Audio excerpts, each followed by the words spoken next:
बद्रीनाथ और केदारनाथ, दो धामों की अद्भुत कहानियां। क्या आप जानते हैं कि हिमालय की बर्फीली चोटियों के बीच छिपी हैं दो ऐसे धाम जिनका रहस्य, महत्व और इतिहास आज भी इंसानों की सोच से परे है? क्या आपने कभी सोचा है कि आखिर क्यों बद्रीनाथ और केदारनाथ की यात्रा को मोक्ष का मार्ग कहा जाता है?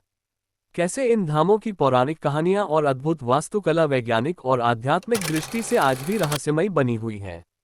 आज हम आपको लेकर चलेंगे उस सफर पर जहां ये सभी सवालों का जवाब मिलेगा, बद्रीनाथ और केदारनाथ के दो धामों की अद्भुत कहानियों में।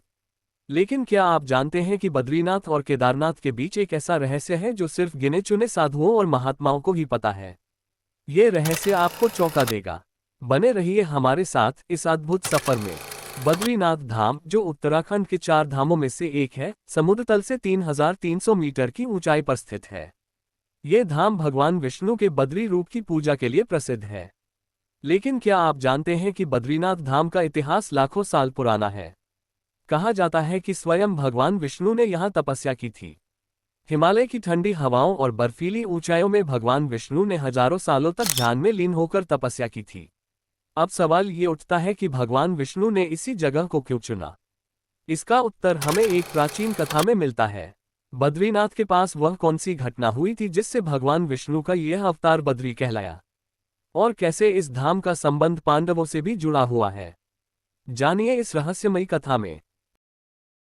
पौराणिक कथा के अनुसार जब भगवान विष्णु ने यहाँ तपस्या करने का निश्चय किया तो ये स्थान घने जंगलों और बर्फ से ढका हुआ था। तपस्या के दौरान देवी लक्ष्मी, जो भगवान विष्णु की पत्नी थी, ने उनके इस कठोर तप से चिंतित होकर स्वयं एक बद्री या बेर का पेड़ बनकर उन्हें ठंडी हवाओं और बर्फ से बचाया। इसीलिए विष्णु का ये रूप बद्री विशाल कहलाया। धार्मिक ग्रंथों के अनुसार बद्रीनाथ धाम से जुड़ी कई और कहानियां हैं। एक कथा ये भी कहती है कि महाभारत काल में पांडवों ने अपने अंतिम दिनों में बद्रीनाथ की यात्रा की थी। यहीं से उनका स्वर्गारोहण का मार्ग शुरू हुआ था। लेकिन सिर्फ यही नहीं, बद्रीनाथ धाम को मोक्ष प्राप्ति का द्वार क्यों कहा जाता है? इस धाम का वास्तुकला, प्राकृतिक स्थान और इसका धार्मिक महत्व क्या हमें ये समझाता है कि आत्मा की मुक्ति यहाँ कैसे संभव है? सीन 3, केदारनाथ धाम का परिचय। अब चलते हैं केदारनाथ धाम की ओर, जो भगवान शिव का एक प्रमुख ज्योतिर्लिंग माना जाता है। समुद्र तल से 3583 मीटर की ऊंचाई पर स्थित ये धाम उन चमत्कारों और रहस्यों का केंद्र है जिनका कोई सटीक जवाब आज तक नहीं मिला। केदारनाथ धाम का इतिहास महाभारत के काल से जुड़ा हुआ है। कहते हैं कि महाभारत युद्ध के बाद पांडव अपने पापों के प्रायश्चित के लिए भगवान शिव की खोज में केदारनाथ पहुंचे थे। लेकिन भगवान शिव ने उन्हें दर्शन देने से इनकार कर दिया और एक बैल का रूप धारण कर लिया। यही वह स्थान है जहां भगवान शिव ने स्वयं को छिपाने का प्रयास किया। लेकिन पांडवों ने भगवान शिव को पहचान लिया और उनका पीछा किया। तब भगवान शिव ने इस स्थान को छोड़कर बैल के शरीर को 5 हिस्सों में विभाजित कर दिया। केदारनाथ में बैल का कुबड़ प्रकट हुआ और यही वह स्थान बना जहां केदारनाथ ज्योतिर्लिंग की स्थापना हुई। सीन 4, केदारनाथ की रहस्यमयी शक्तियां।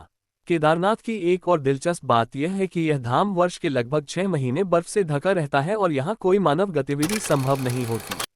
लेकिन जब मंदिर फिर से खुलता है तो मंदिर के अंदर का दीपक जलता हुआ मिलता है।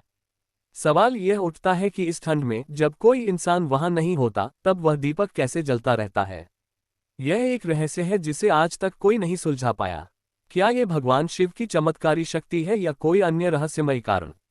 ये जानने के लिए बने रहिए। सीन 5, बद्रीनाथ और केदारनाथ की यात्रा का महत्व। बद्रीनाथ और केदारनाथ की यात्रा को हिंदू धर्म में अत्यंत महत्वपूर्ण माना जाता है। ये धाम सिर्फ धार्मिक स्थल ही नहीं बल्कि आध्यात्मिक ऊर्जा के केंद्र माने जाते हैं।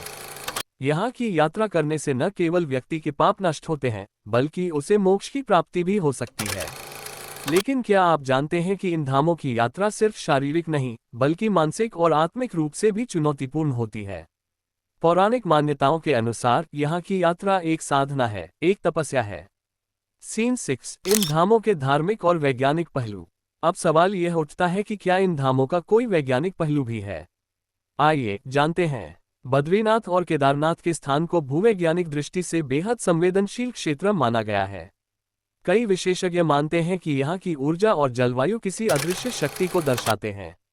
यहाँ की वास्तुकला और स्थल संरचना को भी वैज्ञानिकों ने एक रहस्यमयी चमत्कार बताया है।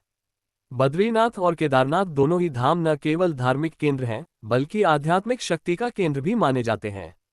तारांकन, बद्रीनाथ और केदारनाथ की ये कहानियां हमें न केवल धार्मिक आस्था का अनुभव कराती हैं, बल्कि हमें ये भी सिखाती हैं कि कैसे आत्मा की शांति और मोक्ष की प्राप्ति का मार्ग हिमालय की इन